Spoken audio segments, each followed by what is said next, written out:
जय हिंद दोस्तों, मैं संदीप आपके अपने चैनल द एजुकेशन हब पर आपका स्वागत करता हूं। दोस्तों आज हम लोग का जूलॉजी चल रहा है, बॉटनी चल रहा है। इसमें हम पारिस्थितिकी के बारे में पढ़ेंगे। पारिस्थितिकी का मतलब क्या होता है? इकोलॉजी। अब इकोलॉजी किसे कहते हैं ये हम लोग समझते हैं।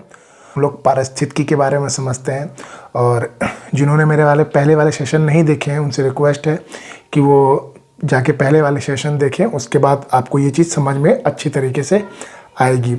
और इसको अब हम लोग स्टार्ट करते हैं। तो देखिए, पारिस्थितिकी।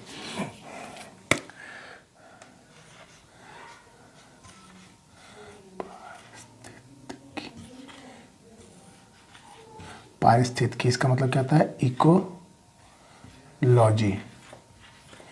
इकोलॉजी। अब देखिए, इसको समझते हैं इकोलॉजी के बारे में। इसमें जो है जीवों को और उसके बाहरी परिवेश को रखा जाता है। किसको रखा जाता है? जीवों को और उसके बाहरी परिवेश को। इसके अंदर जैविक और अजैविक दोनों घटक आते हैं। जैविक अजैविक घटक भी हम समझेंगे। इसके अंदर क्या क्या आते हैं? जैविक घटक और अजैविक घटक दोनों आते हैं। जो इकोलॉजी के जो जनक हैं, ये जनक कौन है? इसके जो जनक हैं ये है हैकल। कौन है? हैकल। और जो पारिस्थितिकी इकोलॉजी जो शब्द दिया था, वो शब्द किसने दिया था? रिटर ने दिया था। किसने दिया था? रिटर ने। जनक कौन है? हैकल है इकोलॉजी के। और शब्द किसने दिया था? रिटर ने दिया था। और इसमें क्या आते हैं? जैविक और अजैविक दोनों घटक आते हैं। जीवों और तथा उसके बाहरी परिवेश को पारिस्थितिकी के अंदर रखा जाता है। अब हम जैविक घटक समझते हैं और अजैविक घटक समझते हैं।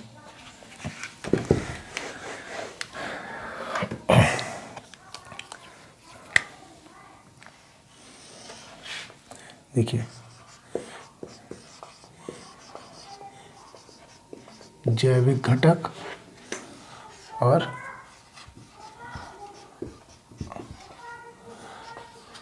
अजैविक घटक।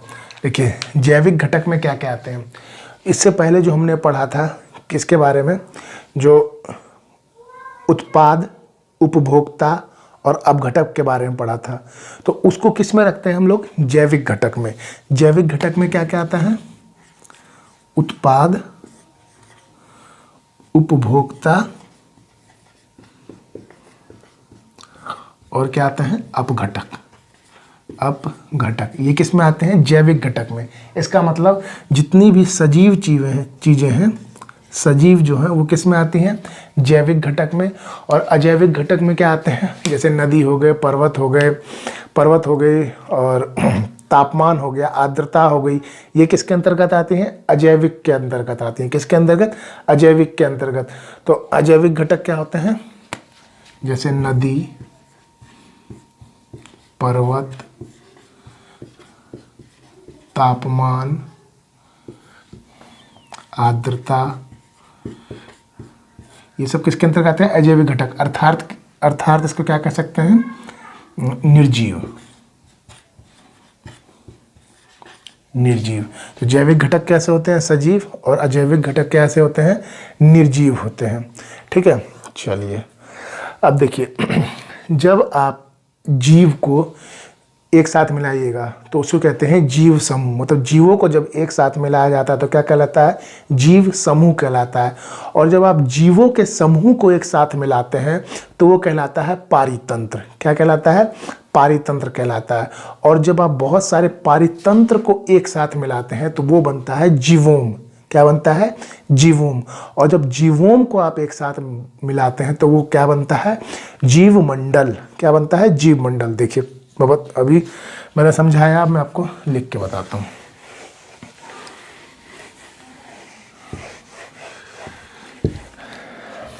देखिए, जीव है, जीव, बहुत सारे जीव मिले,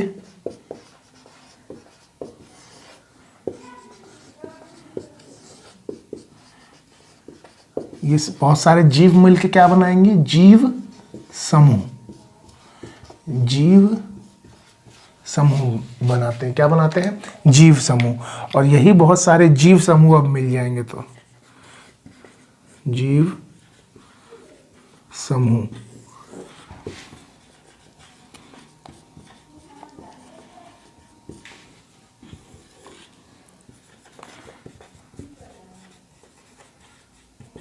जब आपने बहुत सारे जीव समूह को मिला दिया तो क्या बना? पारितंत्र। पारितंत्र, बहुत सारे जीव समूह को मिलाने पे क्या बनता है? पारितंत्र। अब आप बहुत सारे पारितंत्र को मिला दीजिए, बहुत सारे पारितंत्र को मिलाइए, तो जब आप पारितंत्रों को मिला देते हैं तो क्या बन जाता है? जीवोम। क्या बनता है? जीवोम। क्या बनता है? जीवोम। और आप क्या कीजिए? जीवोम को मिला दीजिए बहुत सारे, मतलब जीवोम के समूह को। तो जीवोम मिलाए तो जीवोम से क्या बना? जीवमंडल। जीवमंडल, जीवमंडल। जीव, बहुत सारे जीव मिलकर जीव समूह, जीव समूह बहुत सारे मिलकर पारितंत्र, बहुत सारे पारितंत्र मिलकर जीवोम, और बहुत सारे जीवोम मिलकर क्या बनाते हैं? जीवमंडल। मानव यानी हम लोग किस में रहते हैं? जीवमंडल में रहते हैं। किस में रहते हैं? जीवमंडल में। देखिए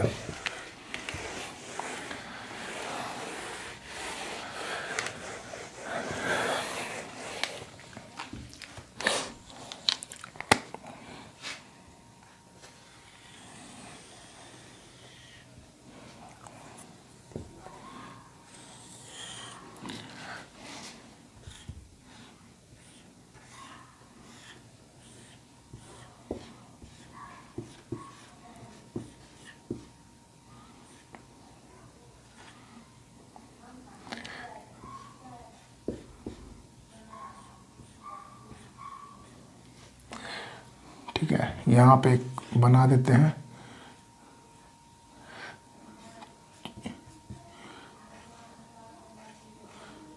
ये छुटका हो गया और ये छुटकी हो गई, ये छुटका छुटकी हो गई।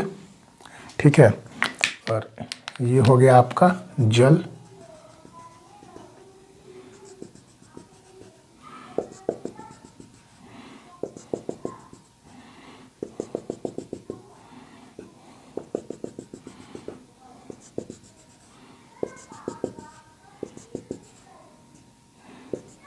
ये जल हो गए, और इसके अंदर हम लोग एक दो मछली को तैरा देते हैं।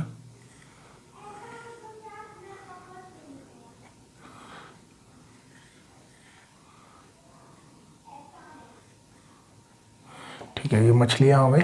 ठीक है, और कुछ पंछी उड़ा देते हैं। ठीक है, अब एक बात बताइए, ये जो है ये क्या हो गया? जलमंडल। ये पूरा एरिया क्या हो गया? जलमंडल हो गया। जलमंडल। ठीक है, छुटका छुटकी जो जहाँ रह रहे हैं वो कहाँ क्या हो गया? ये स्थलमंडल। स्थलमंडल। और ये पंछी जो उड़ रहे हैं ये क्या हो गया? वायुमंडल। क्या हो गया? वायुमंडल। अब आप इन तीनों को मिला दीजिए, ये तीनों, ये कहलाता है जीवमंडल। जीवमंडल, ये क्या कहलाता है? जीवमंडल। ये जलमंडल, ये जहाँ छुटका छुटकी रह रहते हैं स्थलमंडल, पंछी उड़ रहे हैं वायुमंडल। ठीक है, और ये क्या था? जलमंडल। इन तीनों को मिला के क्या बनता है? जीवमंडल। और मानव किस पे रहता है? जीवमंडल पे रहता है। मानव किस पे रहता है? जीवमंडल। देखिए पारितंत्र जो है, पारितंत्र की जो सबसे छोटी इकाई जो होती है वो क्या कहलाती है? जल की एक बूंद कहलाती है। क्या कहलाती है? जल की एक बूंद। देखिए पारितंत्र की छोटी इकाई क्या है? जल की एक बूंद। इसमें जो है सजीव और निर्जीव दोनों आते हैं। जैसे आप देख रहे होंगे जल जो है इसमें सजीव भी है, मछली सजीव है। जल जैसा कि मैंने नदी के बारे में बताया था क्या था? निर्जीव था। तो पारितंत्र की जो सबसे छोटी इकाई क्या है? वो जल की बूंद। जल की बूंद क्यों है? क्योंकि इसमें जो है डेटम पाया जाता है। मैंने डेटम के बारे में आपको पहले ही बताया हुआ है। डेटम होता क्या है? देखिए हर एक जल के अंदर एक डेटम पाया जाता है। डेटम आपको दिखाई नहीं देगा। जब कोई आदमी पानी से डूब के मरता है तो उसके शरीर के अंदर डेटम की जांच की जाती है। अगर उसके अंदर डेटम मिलता है तो उससे पता चलता है कि वो पानी में डूब के मरा है। लेकिन क्या होता है कि अगर मान लीजिए किसी ने किसी को मार दिया और मारने के बाद उसको पानी में डुबोया ये दिखाने के लिए कि ये डूब के मरा है, तब उसके अंदर डेटम मिलेगा ही नहीं। तो इससे पता चल जाता है डॉक्टर्स को कि क्या होता है कि ये लोग मतलब इसे डूब के नहीं मरा, इसे मारने के बाद डुबाया गया है। तो वो छोटा सा होता है डेटम, वो ऐसे खुली आंखों से नहीं दिखेगा। तो पारितंत्र की सबसे छोटी इकाई क्या हो गई? जल की एक बूंद, जिसके अंदर क्या पाया जाता है? डेटम पाया जाता है। ठीक है। और जो पृथ्वी का सबसे बड़ा पारितंत्र है वो क्या कहलाता है? वो समुद्र कहलाता है। पृथ्वी का सबसे बड़ा पारितंत्र समुद्र। और स्थल मंडल का मतलब स्थल का, ये तो पूरा पृथ्वी हो गया, पृथ्वी पर सबसे बड़ा पारितंत्र समुद्र हो गया। लेकिन स्थल का जो सबसे बड़ा पारितंत्र होता है वो क्या होता है? वो है घास और टेगावन। क्या है? घास और टेगावन। स्थल का सबसे बड़ा पारितंत्र घास, और पूरी पृथ्वी का सबसे बड़ा पारितंत्र क्या होता है? समुद्र होता है। अब हम लोग समझते हैं, देखिए जीवों का मतलब जीवों में कुछ आपसी संबंध होते हैं, उन आपसी संबंधों के बारे में हम समझते हैं। ठीक है।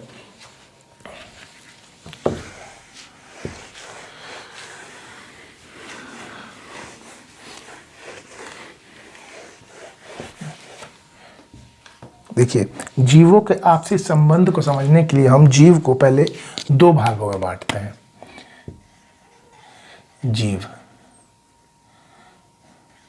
जीव को पहले कितने भागों में बांटते हैं? दो भाग में। कौन कौन से? एक होता है स्वपोषी,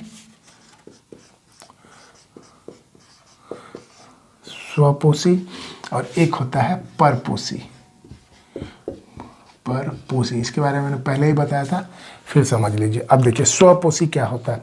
स्वपोषी वह होते हैं जो अपना भोजन स्वयं बनाते हैं। स्व मतलब स्वयं, पोषी मतलब अपने पोषण का खुद से निर्माण करना। तो स्वपोषी क्या होता है? जो अपना भोजन स्वयं बनाते हैं। तो स्वयं बनाने वाले कौन कौन से हो गए? तो पेड़ पौधे किस में आते हैं? पादप। और कौन होते हैं? शैवाल। ये क्या होते हैं? स्वपोषी होते हैं। ये दोनों अपना भोजन कैसे बनाते हैं? स्वयं बनाते हैं। और परपोषी जो होते हैं वो अपना भोजन स्वयं बना ही नहीं पाते हैं। वो क्या करते हैं? वे अपने भोजन के लिए दूसरों पर निर्भर करते हैं। किस पर निर्भर करते हैं? दूसरों पर निर्भर करते हैं। इसमें क्या आते हैं? जैसे मानव हो गए, वही उत्पाद तो क्या था? स्वपोषी था, वो अपना भोजन स्वयं बना रहा था।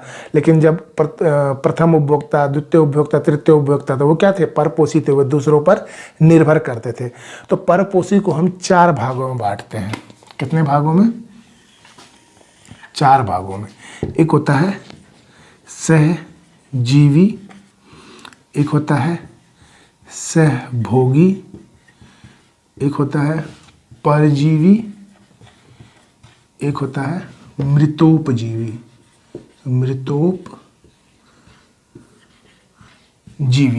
देखिए स्वपोषी का मतलब होता है ऑटोट्रॉप, परपोषी का मतलब होता है हेट्रोट्रॉप। क्या होता है? हेट्रोट्रॉप। ठीक है। अब देखिए सहजीवी। अब हम एक एक करके समझते हैं। सहजीवी, सहभोगी, परजीवी और मृतोपजीवी। ये तो आपको समझ में आ गया होगा। ऑटोट्रॉप में क्या होते हैं? पादप यानी प्लांट, और शैवाल होते हैं। ये क्या करते हैं? अपना भोजन स्वयं बनाते हैं। अब हम लोग एक एक करके क्या समझते हैं? सहजीवी क्या होते हैं, सहभोगी क्या होते हैं, परजीवी और मृतोपजीवी क्या होते हैं। अब देखिए पहला क्या था? सहजीवी। इसको बोलते हैं सिम्बायोसिस। अब सहजीवी क्या होते हैं? ये एक दूसरे को लाभ पहुंचाते हैं। मतलब एक से दूसरे को लाभ, दूसरे से पहले को लाभ। ये क्या करते हैं? इसमें दोनों जीव एक दूसरे को क्या कहते हैं?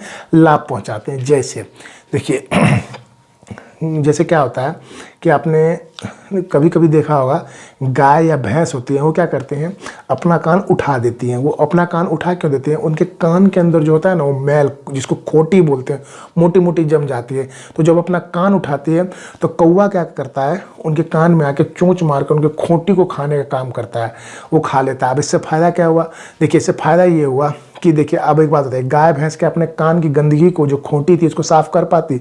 नहीं कर पाती। तो वो क्या है, कौवा आया, कौवे ने उसके कान की गंदगी को साफ कर दिया। तो कौवे को क्या फ़ायदा हुआ? कौवे को भोजन मिल गया और गाय भैंस को क्या हो गया? उसका कान साफ हो गया। तो दोनों क्या हो गए, एक दूसरे को क्या किया? लाभ पहुंचाया।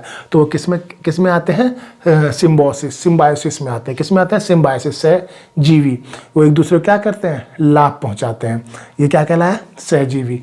जैसे एक हो गया आपका कवक और शैवाल। अब देखिए, कवक शैवाल कैसे? कवक क्या करता है, वो अपना भोजन नहीं बना पाता, तो वो किस पर निर्भर कर जाता है?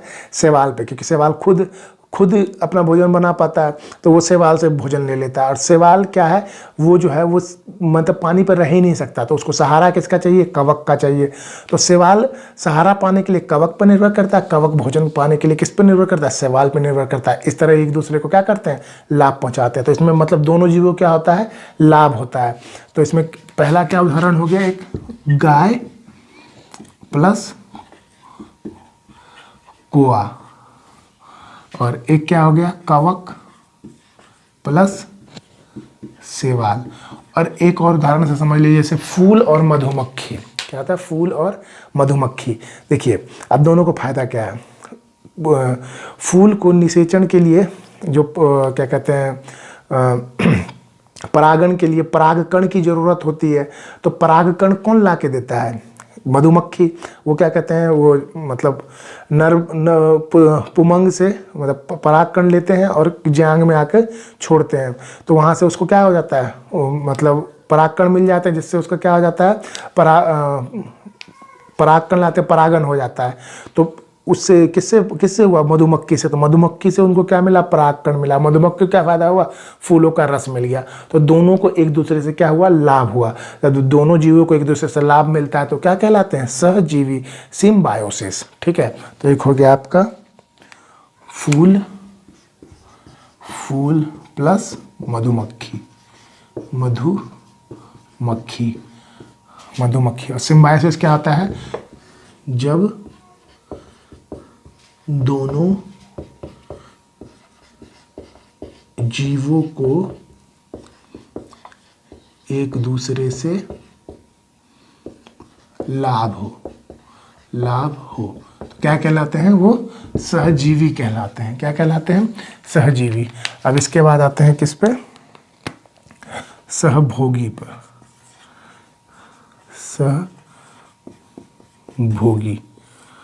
सहभोगी, कॉमन सिलिज्म।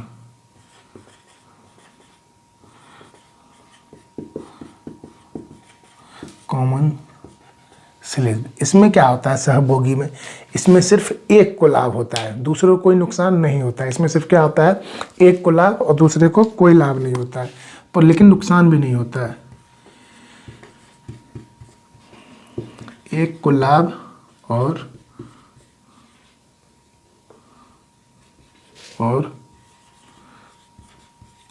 दूसरे पर कोई प्रभाव नहीं पड़ता। एक को लाभ होता है, दूसरे पर कोई प्रभाव नहीं पड़ता।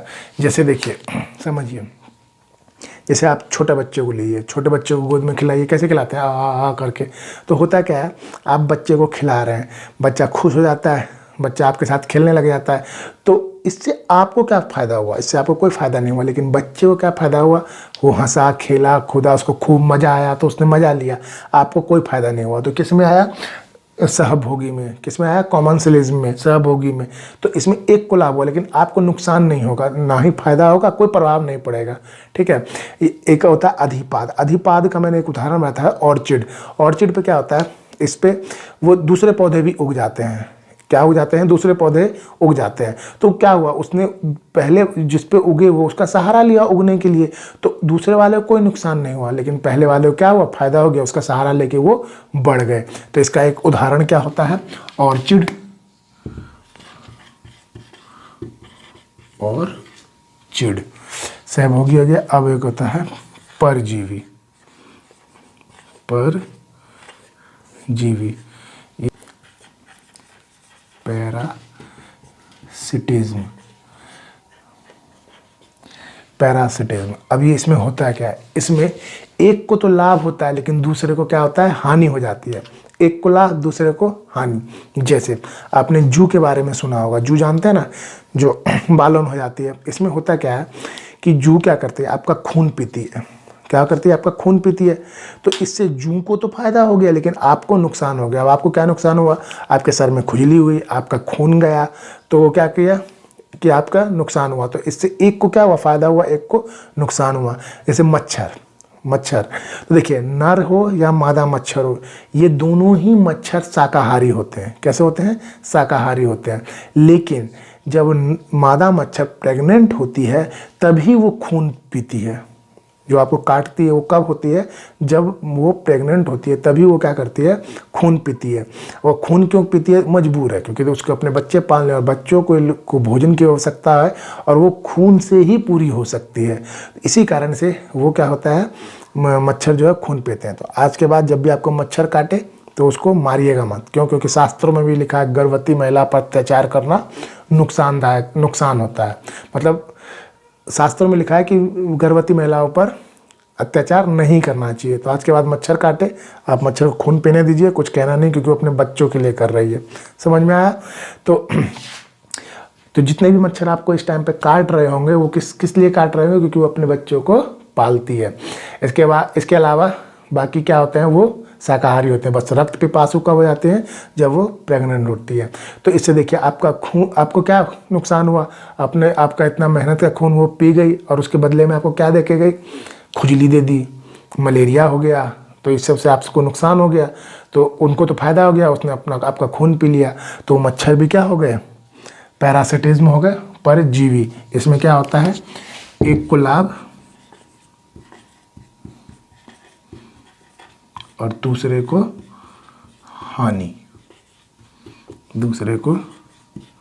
हानि, तो एग्जाम्पल में जैसे मच्छर और जू, और जैसे मक्खी।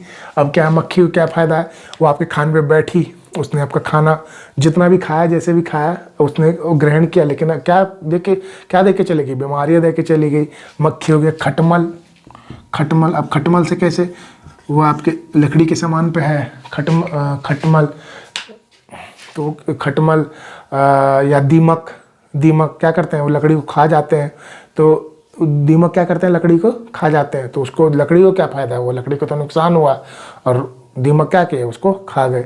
तो खटमल हो गया, दीमक हो गया, खटमल, दीमक, ये सब क्या हो गए, परजीवी, जिससे एक को फायदा और एक को नुकसान।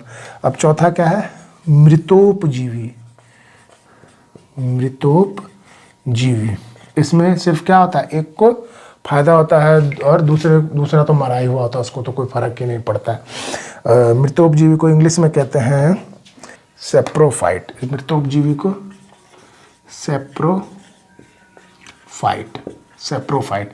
अब ये मृतोपजीवी क्या है, इसमें एक को फायदा है, दूसरा तो इसमें जिंदा ही नहीं रहता है।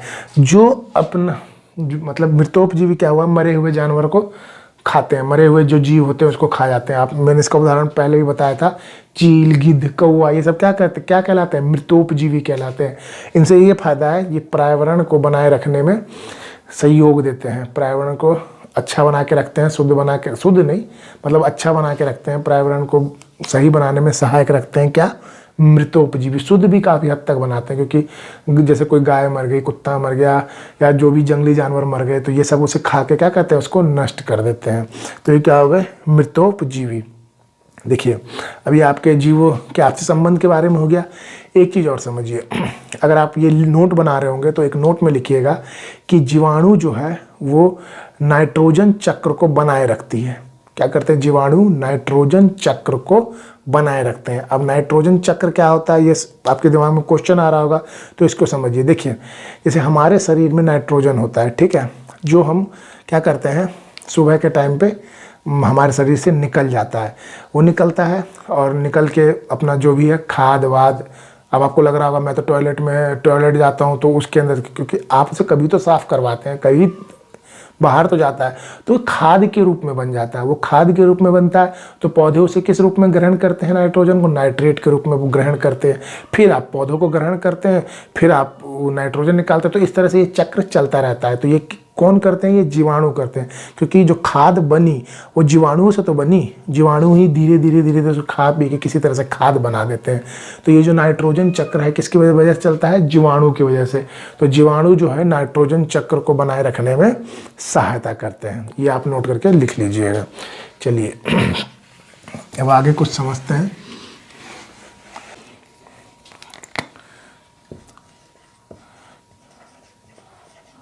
विभिन्न स्थानों पर उगने वाले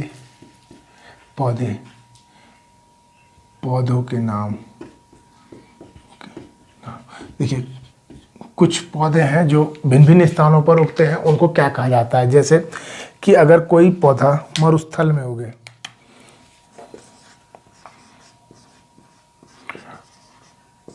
मरुस्थल, तो मरुस्थल में उगने वाले पौधों को क्या कहते हैं, जीरोफाइटिक या मरुद्भिद भी कह सकते हैं। क्या कह सकते हैं, मरुद्भिद। तो मरुस्थल में उगने वाले पौधों क्या कहते हैं, जीरोफाइटिक कहते हैं। एक होता है लवण जल में उगने वाले पौधे, लवणीय जल में उगने वाले पौधे, तो इसको क्या कहते हैं, हेलोफाइटिक। इसको क्या कहते हैं, हेलोफाइटिक। ये किस में उगते हैं, लवणीय जल में। एक होता है जो सिंपल जल में उगता है, जो नॉर्मल जल है, इसमें उगने वाले पौधे को कहते हैं हाइड्रोफाइटिक।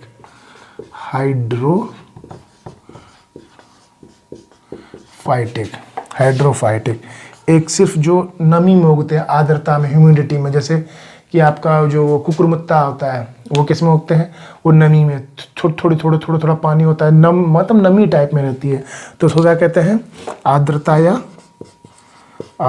या नमी में उगने वाले पौधे को क्या कहते हैं,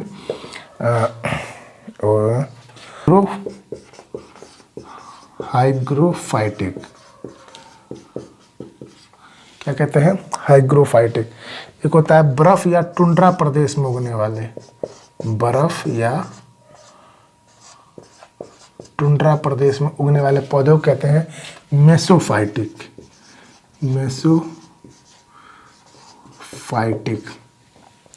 और एक होता है आपका चट्टान में उगने वाले पौधे। चट्टान में उगने वाले पौधे क्या कहलाते हैं, ये कहलाते हैं लिथोफाइटिक।